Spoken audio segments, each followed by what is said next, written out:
তো নমস্কার বন্ধুগণ, আমি আবার চলে এলাম আপনাদের সামনে একটি নতুন ভিডিও নিয়ে। আজকে আমি বানাবো ডিম ভাপা। এর জন্য দুটো ডিম, একটু ধনেপাতা কুচি, নুন, টমেটো কুচি ও পেঁয়াজ কুচি নিয়ে নিয়েছি। আর চলুন এই কটা উপকরণ দিয়ে আজকে ডিম ভাপাটা বানানো যাক। তো প্রথমে আমরা দুটো বাটিতে ডিম ফাটিয়ে নেব। তো প্রথমে আমরা একটি বাটিতে একটা ডিম ফাটিয়ে নিচ্ছি। এরকম করে আমরা দুটো বাটিতে কিন্তু ডিমটা ফাটিয়ে নেব। তো দেখুন দুটো বাটিতে আমরা ডিমটা ফাটিয়ে নিয়েছি। এরপর অল্প করে আমরা পেঁয়াজ কুচি দুটো বাটিতে দিয়ে দেবো। অল্প অল্প করে আমরা দুটো বাটিতেই কিন্তু পেঁয়াজ কুচি দিচ্ছি।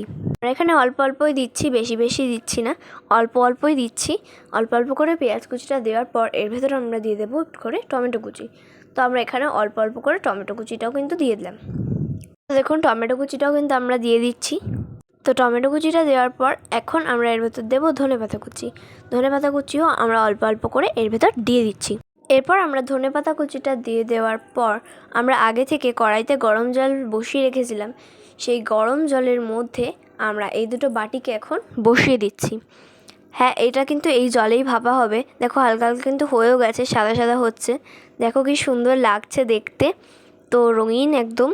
তো দেখো আমরা কিন্তু ঢাকা দিয়ে দিলাম, এটা এখন খুলে দেখাচ্ছি তোমাদেরকে। দেখো সাদা হয়ে গেছে।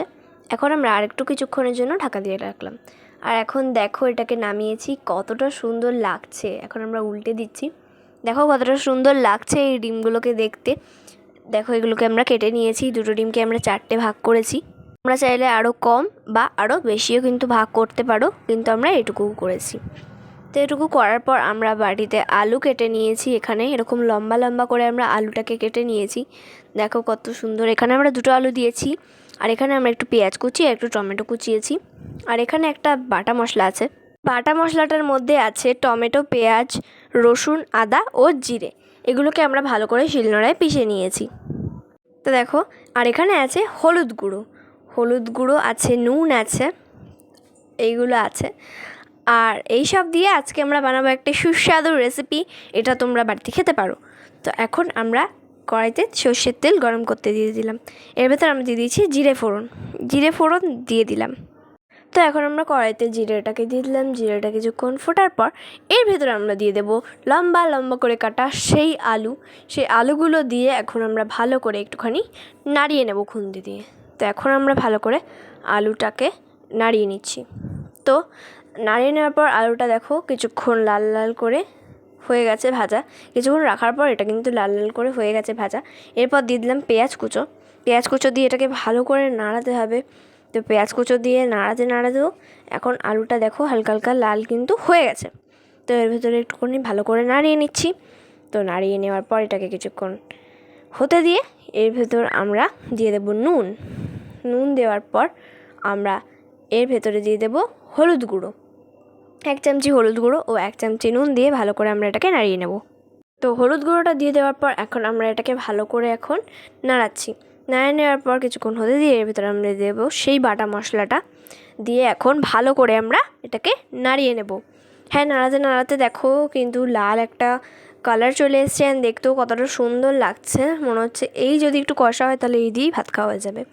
কিন্তু এর ভেতরে আমরা দিয়ে দেবো এখন 1 চামচি লঙ্কা গুঁড়ো। লঙ্কা গুঁড়ো দিয়ে এখন আমরা নাড়িয়ে একদম একটা কষা কষা করে ফেলবো।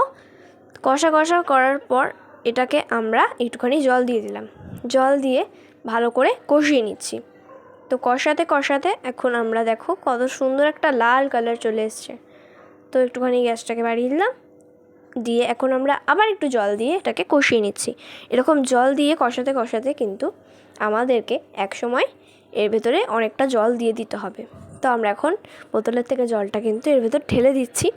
ঢেলে দেওয়ার পর এখন আমরা এটাকে সুন্দর করে নাড়িয়ে নেব।